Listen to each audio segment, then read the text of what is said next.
ራዊ እንዴት ነው? እግዚአብሔር ይመስገን። አሁን አስተውለህ ከሆነ ተመልክተህ ከሆነ ላይክ ኢትዮጵያ ውስጥ ያለው አስቸጋሪ ነገር ሰዎች ያላቸው አብሮነት ከአንድ ወር ከሁለት ወር አይዘርም። ጓደኝነት፣ ሪሌሽንሺፕ፣ ትዳርም ደግሞ ከአንድ ዓመት ከሁለት ዓመት አይዘልም። አሁን ላይ ያው የተጣሉት ከአራት ወር በኋላ ነው። ግን በሆኑ ኬዞች የፍርድ ቤት ጉዳይ እስከሚያልቅ አንድ ዓመት ሁለት ዓመት ይፈጃል። ቤተሰብ እስከሚወስን ድረስ ማለት ነው። ገባ እንጂ ኦልሬዲ ተለያይቷል። በሌላ ቋንቋ ምንድነው ሰዎች ክብራቸውን አስጠብቀው ራሳቸውን አክብረው የሚኖሩለት ነገር ፈጥረው የጋራ ዓላማ መስርተው መንቀሳቀስ አይችሉም ማለት ነው። መሰልቸትን የሚፈጥረው የመጀመሪያው ጉዳይ ምንድነው? የጋራ ዓላማ ስለሌላቸው። አንተና እኔ አንድ ላይ አለን ህይወታችን። ለምንድነው እንዴት ነሽ ብራዘር ሰላም ነው ወይ ተባብለን ተገባብዘን ስቀን ተጫውተን የምንለያየው? ዓላማ ሲኖር ዓላማ አለን፣ ፍሬ አለን። በመገናኘታችን ውስጥ ልናመጣ ያሰብነውና ያንተን ህይወት የሚደግፍ በስሜት በሞራል በገንዘብ ሊሆን ይችላል whatever የሆነ ዓላማ አለ፣ ታርጌት አለ። የኔንም ስሜት በተመሳሳይ እንደዛው። ስለዚህ ሁሌም ፍሩትፉል ነው ግንኙነታችን። እቤት ብናደር እንኳን አንተ ጋር ስመጣ ፈገግ ነው ምን አከብርሃለሁ። ለምን? ዓላማ ያስተሳሰረን ጀግኖች ነው። ዓላማ ያላስተሳሰራቸው ሰዎች ግን በስሜት የተገናኙ ሰዎች ግን ሱስ ያገናኛቸው ድብርት ያገናኛቸው ሰዎች ግን እቤትም ተጣልቶ ሲመጣ ይመጣና እዚህ ብሶቱን ይነግረዋል። ሲነግረው ይሄኛው ሰው ደግሞ በቃ ስልችት ይለዋል የሱ ወሬ እና እንዲሁም በጣም ችግር እንዳለበት ሲገባው ወይ ሰውዬ ነገ እኔንም ችግር ውስጥ ይከተኛል ብሎ ይሸሻል። ነገ ሲቸገር አበድርልኝ ነው ብሎ ይሸሻል። ሰውየው ቀድሞ ስለአንተ ኔጌቲቭ እንዲያስብ ነገሮች ይፈጠራሉ፣ ሁኔታዎች ይፈጠራሉ። ለምን? ዓላማ አይደለም የማያስተሳስራችሁ። የቆጡንም የባጡንም ነው የምታወሩት። ትርጉም የሌለው ወሬ። በዛ መሀል ኢንቴንሽንህን ይረዳል። እቤት ስትናደድም የቤትህን ጉዳይ ትነግረዋለህ፣ የስሜትህን ጉዳይ ትነግረዋለህ። ፍሬም የላቸውም። ገባ? አንድ ጥይት እኮ ዝም ብሎ አይተኮስም። ጥይቱ ዋጋ አለው። በሽጉጡ አፈሙዝ በኩል ሲያልፍ ታርጌት ሊኖረው ይገባል። ቀስት ዝም ብሎ አይወረወርም። ገባ? ሄዶ ሊያገኘው የሚገባ ግንድ መኖር አለበት፣ ወይንም ኢላማ መኖር አለበት። የብዙ ሰዎች ግንኙነት ፖይንትለስ ነው። ያገናኛቸው ኢቨንቶች ናቸው፣ ጨዋታዎች ናቸው፣ ደስታዎች ናቸው። ዝም ብለው እንዲሁ ሰዎች ተሳስቀው አላ ታክሲ ላይ አውርተህ ተሳስቀ ድጋሚ ላትገናኝ ድረስ እስከምትረሳሳ ድረስ የምትሄዳቸው ሂደቶች እነሱ ነው ሰዎች እንደ ትልቅ ህይወት ቆጥረው በእነሱ ጉዳይ ላይ ነው ኦብሴሽን ውስጥ የሚገቡት። ሰዎችን የሚያገናኛቸው አብዛኞቹ ላይክ የሚመሰረቱ ግንኙነት የሚስልቻቸው ሰዎች አይተው ከሆነ የሆነ ሰሞን ስለ ኳስ ብቻ በማውራት የሚተዋወቁ ነው፣ ስለ ፊልም ብቻ፣ ስለ ሴቶች ብቻ። አሁን ብዙ ወጣቶች የሆነ ጀማ አላቸው። የሆነ እድሜ ላይ ትምህርት ቤት ውስጥ ጓደኛ አይነት አለ፣ ስለ ሴት ብቻ የሚያወራ አለ፣ ስለ መስረቅ ስለ መደብደብ ምናምን ይዛ ሰፈር ልጆች እያለ የሚያወራ አለ፣ ስለ ሄደበት ቦታ የሚያወራ ጓደኛ አለ። እነዛ ሁሉ እኮ ፈርሰዋል ዛሬ ላይ። ሴቶች ናቸው ትንሽ የሚቀጥሉት። እነሱም የሚቀጥሉት እውነተኛ ግንኙነት ስላላቸው አይደለም፣ ከፍተኛ የሆነ ፉክክር እርስ በርስ ስላለባቸው። ገባ? ወንዶች ግን ምንድነው ወዲያው ግንኙነታችን ይፈርሳል፣ ወዲያው ይፈርሳል። ዋይ ስልችት እንላቸዋለን። ጓደኞቻችን ፍቅረኛችን ስልችት እንላታለን። ለምን? የጋራ የሆነ ምንም አይነት ያስቀመጥነው ዓላማ የለም። ሳትወድ በግድ ሰው ያኖረው ነበር። ሰውን እመነኝ ፍቅር አያኖረው። ገባ? ሁለት ሰውን ፍቅር አያኖረው። የጋራ ዓላማ ሊያስፈልገው ይገባል። የፍቅሩ ሂደት ቀስ በቀስ ችግሮች ፍቅር ሁሌም በችግር ይፈተናል። በችግር ሲፈተን ችግሩን እያሸነፈ ፍቅሩን የሚያስቀጥለው ዓላማ ነው። ዓላማ ከጎደለ ግን ችግሩ ጫና በበዛ ቁጥር ፍቅሩ እየላላ ይመጣል። ተረዳህ? አሁን ለአንተ ለምሳሌ ዓላማ አለ ህይወት ውስጥ ይጋር እኔ ይሄን አደርጋለሁ አንቺ ይሄን ታደርጊያለሽ የኔ ውድ ምናምን አልካት ፍቅር ውስጥ። ለምሳሌ ናትናኤል ፍቅረኛ ካለችው ግዴታ ካንተ ጋር ተያያዥ የሆነ ስራ መስራት አለባት። የኔ ውድ እስኪ የሆነ ሰው ስኬጁል አድርጊልኝ፣ ደሞዝ ልከፍላት ይገባል። ሆን ብለህ ራስህ እኮ ታስክ አሰርታት ነው ገንዘብ ሁሉ የምትሰጣት። እስኪ የሆነ ክላይንት አለ ኢሜል አድርጊለት ትላታለህ። ከዛ ስታደርግ ከዛ የሆነ ብር ስትልክላት እሷም አሜዝድ ትሆናለች። አትራክሽን ይጨምራል። የጋራ ታስክ አላችሁ። አንተም ደግሞ እሷን ህይወት እያስተማርካት ነው። እሷም ደግሞ ለአንተ የምትፈጽምልህ ነገር ስላለ ከአንተ ጋር መሆኑ ይበልጥ እያስደሰታት ይመጣል። ከናትናኤል ጋር ሲሆን ለመሳሳም አብሮ ለመተኛት ብቻ አይደለም፣ ለህይወት የሚያኖር ገንዘብንም ስለመስራት እያሰበች ትቀጥላለች። በሌላ ቋንቋ አብራ ሁሌም ትኖራለች። ለምን? የጋራ ታስክ አላችሁ፣ የጋራ ድርጊት አላችሁ። የጋራ ድርጊታችሁ ደግሞ ህይወት ላይ መሰረት ያደረገ ነው፣ ስራ ነው እንጂ ቡዘን አይደለም። ገባ? ብዙ ሰው በተለያዩ ቀንበሮች ነው የተጠመደው። በግዴታ የሱስ ቀንበር፣ ለመጨፈር፣ ለመጠጣት። እሱን እኮ ከምትወዳቸው ሰዎች ጋር ብታደርገው እንደው መልካም። ገባ? ሄደህ ክለብ ሄደህ ተንዘላዝለህ ከምትመጣ ከምትወዳት ከባለቤትህ ጋር ወጣ ብለህ ብትመጣ ምን ችግር አለው? ከፍቅረኛ ጋር ወጣ ብለህ ብታዝናናት ምን ችግር አለው? ገባ የሆነችም አጣቃተን ልጅ ቅዳሜ ይጠብቅ ሄደህ ከምታዝናና ማዘርና ፋዘር እሑድ ሰፈር ውስጥ ያለ አደገኛ ቁርጥ ቤት የሐር ሰንጋ የሚታረድበት እንደውም አሁን ስጋ ቤት በዝቷል አዲስ አበባ ውስጥ። ያው በደምብ ለምን ወስዳት ጋብዛት? ጥንካሬ ይኖራል። ምክንያቱም የጋራ ዓላማ አላችሁ። ምንድነው የጋራ ዓላማችሁ? ታላቅ ቤተሰብ መፍጠር። ያቺኛዋስ ኢሞሽን ነው፣ መሰልቻቸት ይመጣል። ገንዘብህንም በየቀኑ እያወጣ ያለውም ላለመሰልቸት ነው።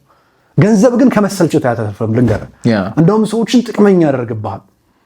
ያልሰለችሁ ለጥቅማቸው ሲሉ ነው እንጂ አንተን ከመውደድ አይደለም። ተረዳኝ። ነገሮችን ሊወሳሰባሉ፣ ስነ ልቦና ሁሉ ይጎዳል። ኢቭን ሰዎችን ድጋሚ ላታምን ሁሉ ልብህን ሊሰብሩት ይችላሉ። መሰረትህን ገንዘብ አድርገህ ከሄድክና የጋራ ታስክ ከሌለ ገንዘብም ከሆነ ራሱ ሼር ማድረጉ መልካም። ለፍቅረኛ አላልኩም፣ ለወዳጅነት ነው ያልኩት። ለፍቅረኛ ሼር ማድረግ ምናምን የሚባል ነገር የለም። ቀጥ ለምታደርገው ትይዛታለህ፣ አለቅ። ከባድ ማድረግ ያለብን ታደርጋለህ። ሲጀመር ፋይናንሻል ሁኔታን ሳትፈታ ምናልባት ኔጀር ካልሆንክ ፍቅር ይዟችሁ ሁለታችሁም ካልሆነ በቀር ምን አንቀጨቀጨ በዚህ እድሜ? ገባር አርፈ መቀመጥ አለ። ወይንም የምትረዳህ ስታገኝ አንተን የምትረዳ ሴት ስታገኝ እሷ ጋር ሄድ፣ የማትረዳ ጋር አትንጥልጥል። እንዴ ግዴታ እንደ ሀገር ሄዳ አማርኛ ካልሰማችሁ ብለህ ማስገደድ እኮ ነው። ባይዘው የማትረዳ ሴት የኔ ካልሆነች ብሎ መቋም። ተረጋጋ። ገባ መጀመሪያ እነዚህ ችግሮችን ፍታ። እንድትሰለች ያደረገ የመጀመሪያ ጉዳይ በወዳጅነት በአብሮነት ውስጥ የጋራ ዓላማ አለ፣ በፍቅር ውስጥ መውዘጥ። ሁለተኛውስ ምንድን ነው? አብዝተህ ትማጸናለህ። ቱ ማች ፍቅርን ትማጸናለህ፣ መወደድን ትኩረትን ትማጸናለህ። ገባ ሰውነት ያምሮበታል አላማረበትም ቼክ ታደርግልኝ የሚል አደገኛ መማጸን ካለብህ ወይም እሷም ካለባት ሼፒን አላየውም በሽተኛ ነህ ማለት ነው። ምክንያቱም ሰውነት ሲጀመር እኮ የተዋበ ሲመጣ ትኩረትህና መማጸንህ ኧረ በእናትህ ሰውነቴ ውቡን እያልክ እንዴትም መስራት ከሆነ ግዴታ እሷም ኖቲስ ታደርገዋለች። አዎ ያስታውቃል። በትክክል መናገርም አይጠብቅም። ራሱ ተግባር ይመሰክራል። ተረዳኝ። ብዙ ሰዎች ግን እንዴት ነው አዲስ አሱፌ ደግሞ አንዳንድ ሰው ጉረኛ ገባ። ምናልባት ድንገት ኢሮፕ ሲሄድ በሆነ ሆሊውድ አካባቢ ባለ ካፌ ላይ ሪሃና ስታልፍ ቦታው ተጨናንቆ ነበርና ቀሚሷ ከነካው የሪሃና ቀሚስ እኮ ነክቶኛል እያለ የሚጎርር ኮሚኒቲ ነው። ችግር አለበት። ገባ። አሁን አንዳንድ ሰው ወሬው ድክም ያደርጋል። ጉራ ዲያሮች እኮ የመጣችሁ ከዚህ ይሄ ያለኝ ይሄ ቤግ ማርክ ትኩረትን ቫሊዴሽን መጠማት እንድትሰለች ያደርጋል። ሁለተኛው ደግሞ እሱ ነው። ሶስተኛው ጉዳይ ምንድነው? ምንም ነገር ላይ እውቀት አልባ መሆን። እመነኝ፣ ሰዎች የሚበልጡ ከሆነ አብረው የሚቆዩት እስከሆነ ጊዜ ድረስ ነው። ስትረስ ሪሊዝ ያደርጋሉ ሰዎች። በምን ይጠራዋል? አሁን አንዳንድ ብዙ ሰዎች እንደዚህ አይነት ዘመድ አላቸው ወይም ጓደኛ አላቸው፣ ጥሩ ገበያ ያለው ግን ስራ ይሰጣቸው ወይ ቁም ነገር ላይ ደርሳቸው በሳምንት አንዴ በሁለት ሳምንት አንዴ እየጠራ ግን ይጋብዛቸዋል፣ ያወራቸዋል። ቴራፒስቱ ናችሁ። ስትረስ ሪሊዝ ያደርገባችሁ። እመኑ፣ ከፍሎ ላለማድረግ ነው። ወዷችሁ አይደለም። አጎታችሁ ስለሚወዳችሁ፣ ጓደኛችሁ ስለሚወዳችሁ ወይንም እንደዚህ የሚያደርገው ሰው ለእናንተ የተለየ ፍቅር ስላለው አይደለም የሚጋብዛችሁ። ስትረስ ሪሊዝ ያደረገባችሁ። የትኛዎቹም ሰዎች ደግሞ በዚህ ሁኔታ ውስጥ ያለፉ 3 እና 4 ዓመት ነው የቆዩት። ሁሉንም ጠይቋቸው፣ ቤተሰቦቻችሁን ጠይቋቸው። የሆነ ሰው ጋር እንደዚህ አይነት ግንኙነት ነበራቸው። ከዛ መጨረሻ ላይ ሲገባቸው ለካ ጭንቀቱን እያራገፈባቸው እነሱ ጋር በማውራት የሚያገኘው ሰላም ስላለ እነሱ ጋር በማውራት ኃይሉን አድሶ ሊመለስ ነው። ስለዚህ እውቀት የሌለው ሰው ጋር ይሰለቻል። እውቀት ሳይኖራችሁ በምንም ነገር ላይ መርዳት ሳይኖራችሁ ወይንም ተመጣጣኝ ኃይል ሳትሆኑ አብራችሁ ከሆነ ያላችሁት ያ ሰው እየተጠቀመባችሁ ነው። እናንተ ኦብሴሽኑ ስላላችሁ በዛ ሰው የምትደመሙት የምትወዱት የሆነ ሰዓት ላይ ኃላፊነት ስለምትሆኑበት አርቆ ይጥላችኋል። የጊዜ ጉዳይ ነው። የሁኔታዎች ጉዳዮች ናቸው። ተረዳኛ ናት። በደንብ እየተረዳ። ስለዚህ እንዴት ነው እውቀትን ኖሯችሁ ይገኝ፣ አንብቡ፣ ተመራመሩ፣ ነገሮችን ይፈትሹ። አይደለም? አዎ በደንብ ንቃት ኖራችሁ አዳዲስ ነገሮችን ራሱ ዲስከቨር ማድረግ ራሱ በጣም ትልቅ ነገር እኮ ነው። አይደለም? በትክክል ኢነርጂው ራሱ በቃ የሆነ አዲስ ነገር ዲስከቨር ስታደርግ የምትማረው ነገር ኦር አንሎክ የምታደርጋቸው ነገሮች በጣም ነው የሚያስደስቱ። እንደዚህም አለ እንዴት እላለሁ። ከምንም በላይ እዛው ፈልገኸው ያጣኸውን ነገር ስታገኝ ሁሌ አዲስ ነገርና አዲስ ብቃት ሲኖር ደግሞ እንዲህም አለ እንዴ ስትል የመመርመር ከፍተኛ ብቃት ይኖራል። ያኔስ ሁሌ ካንታፍ የሚወጣው አዲስ ይሆናል። መሰልቸቱ ይቀንሳል። ብዙ ነገር ታውቃለህ። ሁሌ ስትመጣለህ ሰዎች አዲስ ነህ። ገባ። የእውቀት ማነስ ነው ሌላኛው።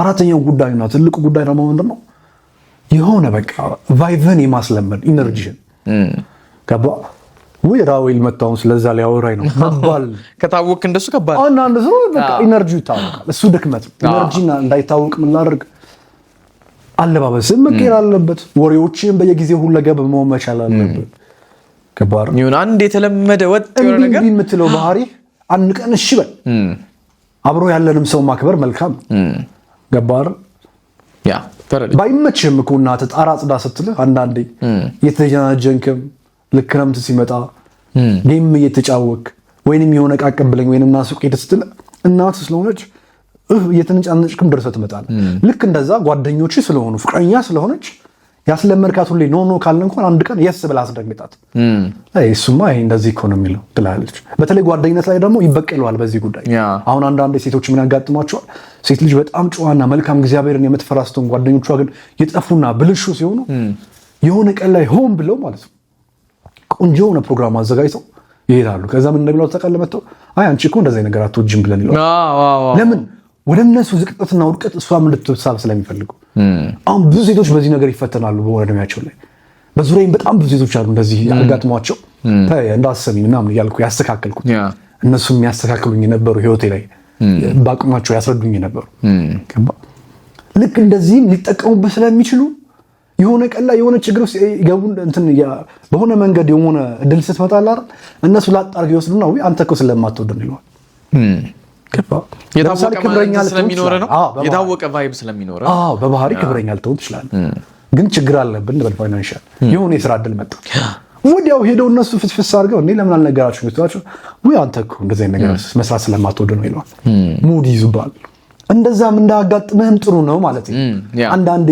ባትፈልግም እሺ ማለት አንዳንዴ you never know ነው የሚመጣበት ነገር you never know ነው አታውቅም ምን እንደሚመጣ በተለይ ስለዚህ ቫይብን አታስለም ገባ የፍቅር ቃላትም አይለምድ ይሄ እኔ ፍቅር የኔ ጣፋጭ ነው እንዴት ነሽ ምናምን ዛሬ ሳስተውሽ አድሬ ምናምን ለምን እንደዚህ ስላለ ኢቭን ይሄ እንደውም በወሬ ሰልችቷት ቀርቶ ፊልም ላይም ሰልቷለች ብዙ ቦታ አይተዋለች ዛሬ ያሰብኩሽ ነበር ለምን ትላታለህ አቀይረው ማትሊስት storyው ምንድነው እንደዚህ የሰው አይምሮ ላይ መመላለስ ይፈቀዳል እንዴ ምናምን ብላ አስገባው ማለት ምናምን ስትል እኔ እንጃ በጣም በቃ ሙሉ ስትመላለሽብኝ ነው ያልሽው ምናምን ቆንጆ አታርገው ኢንተረስቲንግ ነው ሙሉ ሳስብሽ ነው ማድረው የኔ ፍቅር አፍቅርሻለሁ ለምን ትላታለህ ተበላበት ንግግርህም እንዳይሰለች እንዳይለመር ለማለት ነው አራተኛው ነጥባችን ገባ ኢነርጂ እንዳይለመር ስንባል ንግግርህም ጭምር ነው ይቀርም ገባ ወሬም በቃ ትናፍቂኛለሽ እኔ ወድሜቱ ሙሉ ሳስብሽ ነው ማድረው አትበል በቃ ለማንኛውም እዚህ ጋር ይብቃን ተኝ በስልክ ይብቃን ቶሎ ተኝ እኔም ልተኛ ነው እንዳትቆይ ላገኝሽ ፈልጋለሁ በህልሜ ደግሞ ወሬውን እንቀጥላለን ምናምን ብለህ ፍለርት አድርገህ ስቀን ቀይረው በቃ ቫይቡን ቀይረው አትገምተውም ምን በምንም አይነት ይሄ ራሱ አሁን እዚህ ጋር ሳወራ ይመጣልኝ ነው እንጂ አስቤበት ከዚህ በፊት ተለማምጬው አይደለም እንደዚህ ሆነ ማንነት ይሆናል ቀስ በቀስ አይዲያ መፍጠር አድናቆት መፍጠር ማንነት ይሆነ ይመጣል እና ያንተ ቃላቶችን ሁሉ ለብቻዋ በድርሰት ልጽፍ ትችላለች እንደዛም ስላየው ነው አይደል አንተ የምትላቸው በሙሉ ለትፍረት ጽፈው ሊያስቀምጣሉ ያን ያህል ዩኒክ ነገር የምታወራ ከሆነ ከባድ ኢቭን ይሄ ወሬ አድናቆት ራሱ መቀየር አለበት ያሰለቻታል አንድ አይነት ሲሆን ሴክሹዋል ቢሄቪየር ራሱ መቀየር አለበት ዳር ውስጥም ሆነ whatever ደግሞ መጣ እንደለመደው እንደዚህ ሆኖ እንዴ ልናረግ ነው ትላለች እንደውም ይሄ በጣም ትልቅ ችግር ነው ያስንቃልም yes ነገሮች ይበለሻሻሉ ገባ ስለዚህ ኢነርጂ ባይለመድ መልካም መጣ ሲሉ የምትሄድ ሄደ ሲሉ የምትመጣ ብትሆን ጥሩ ገባ ዛሬ በቃ እንደለመደው መጥቶ እንደዚህ ሊያደርገኝ ነው ሲባል ቀየር ታረጋለህ ዛሬ መጣ ሊቀይር ነው ሲባል እንደተለመደው ትሆናለህ ሰዎች በሚፈልጉት እንዲዘውሩ አትፍቀርላቸው ኮንትሮል እንዳደረገ ባወቁት ድረስ ንቀውሃል አንተን ይዘው ሌላ እየፈለጉ ነው ስለዚህ ኢነርጂን ማስበላት ሙሉ ማስጣት የለብህም ማለት ነው በደንብ አለመሰልቸት የሚያደርግ ትልቁ በረከት ነው በደንብ ገባ ስለዚህ you never know በቃ ማንም ሰው ሊገምት አይችልም በትክክል ነገ ምን እንደምታረጋ አትገምት አንቤተብል ነው የምትሆን ይዛን ይላል እና ፓወርፉልም ነው አቅም ራሱ አሸናፊነት ራሱ ገባ ሰውም ያከብራል ምን እንደምታደርግ ስለማይገባቸው ነገ ይሄ ሰው ባህሪው እንደዚህ የሚቀያየር ከሆነ የሆነ ሰክሰስ ላይ ሲደርስ ደግሞ ባጣውስ ብለው ባይፈልጉ እንኳን ሳይወዱ በግዳቸው የሆነ ነገር ላይ ቢደርስስ በሚል ስጋታቸው ምክንያት እንዲያገለግሉ ልታስገድዳቸው ትችላለህ ኢቭን ማኒፑሌት ታደርጋቸዋለህ ባህሪ የማይታወቅ ከሆነ ባህሪ የማይታወቅ ሰው ባይዘው በቃ በጣም የማይገመት ጥበበኛ ሰዎች አሉ፣ ፍጹም የማይገመት ሰዎች የማይታወቅ ስሜታቸው። እንደዚህ አይነት ሰው ሆንክ ባይዘው ቢጠሉ እንኳን ሰዎች አንተ የምትፈልገውን እንዲያደርጉ የማስገደድ ከፍተኛ አቅም ትላበሳል። ለምን ቢሸሹ የሚያጡት ነገር ያለ ይመስላችኋል? ደግሞ ብቻቸውን ሲሆኑ ብቻቸው ይሻለኛል ብለው ያስባል። ደግሞ አንተ ጋር ሲመጡ ፓወር፣ ሞገስ ገባ ልክ ስትቀር ፕሬዘንስ፣ እውቀት ያስደምማቸዋል። ሰላም ያደርጋቸዋል። ለምትፈልገው ዓላማ ሁሉ የምትጠቀማቸው ማለት ይችላል። ያን ያህል ፓወርፉል ነው። አለመገመት፣ ኢነርጂን አለማሳየት ገባ። የሆነ ቤት አለ ለምሳሌ ውስጡ እንቁ አለው ተባለ፣ በሩን ከፈት ዘጋ እያልክ ማሳየት ያለብህ ወይንም በመስኮት ብቻ በኩል ብቻ መፍቀድ ያለብህ እንቁ ማየት የሚቻል። በሩን የከፈትክ ቀን እዛም ቤት የሚመጣ የለም። እንደውም ውስጥ እኮ እንደዚህ ያለ የተባለ ሰፈር ተወርቶ ለመምጣትም ሰዎች ኢንቴንሽን የላቸውም። በመስኮት በኩል እኮ አየሁት አንተ ውስጥ ያለው ይባል ግን እኔም ልዩ ብሎ ሰው ገባ። እንደዛም በር በሙሉ ክፍት አይደረግም፣ መንገድ ሁሉ አይነገርም። ገባ። ደመወዝ 20 ሺህ ብር ከሆነ 50 ሺህ ነው በለው ማለት ላለብህ ገባ። ሊዘርፍ እንደመጣ ለተሰማ ሰው ቤተሰብ ከሆነ ደግሞ ይሄ ባይዘው ያልተጻፉ ህጎች ናቸው። 5 ሺህ ብር ነው በላቸው። ችግር ሲደርስ የቀረውን 40 ሺህ ታውጣለህ። ችግር እስከሚደርስ ታገስ። ገና ለገና ችግር ቢመጣ ብለው አሁን ለመተማመን ነው በአንተ ላይ ሂሳብ የተጠየቀው። ስለዚህ አትፍቀርላቸው። በራሳቸው ላይ ይታመን፣ በእግዚአብሔር ላይ ይታመን። ገባ። ሙሉ ተስፋ ከሆንክ አንድ ሰው ህይወት ላይ ችግር ይፈጠራል ያውቃል ማለት ነው። ከዛ እየሰለቸ ይመጣል። አይ በቃ ምንም ቢፈጠር እሱ አለ ይባላል። ከዚህ በፊት አንተ እንዳልከው አንተ በሌለህበት ስለአንተ ጉዳይ ተወስኖ ሲያደርጓል ተብለህ ከፍተኛ የሆነ ችግር ይፈጥራል ያለ። ስለዚህ በእነዚህ መንገዶች ወደ አለመሰልቸት መምጣት ይቻላል ማለት ሰው እነዚህን ዩዝ አድርጓቸው። ይሄ እነዚህ ጉዳዮች እኔና በዙሪያችን ያለን ሰዎች የምንኖርባቸው መንገዶች ናቸው። ሰው እንደዚህ ብታደርጉ መልካም ነው ለማለት ያክል ነው። ስላዳመጣችሁን ከልብ እናመሰግናለን። ለቻናላችን አዲስ የሆናችሁ ሰብስክራይብ ማድረግ እንዳትረሱ። መልካም ጊዜ። እወዳችኋለሁ። መልካም ጊዜ።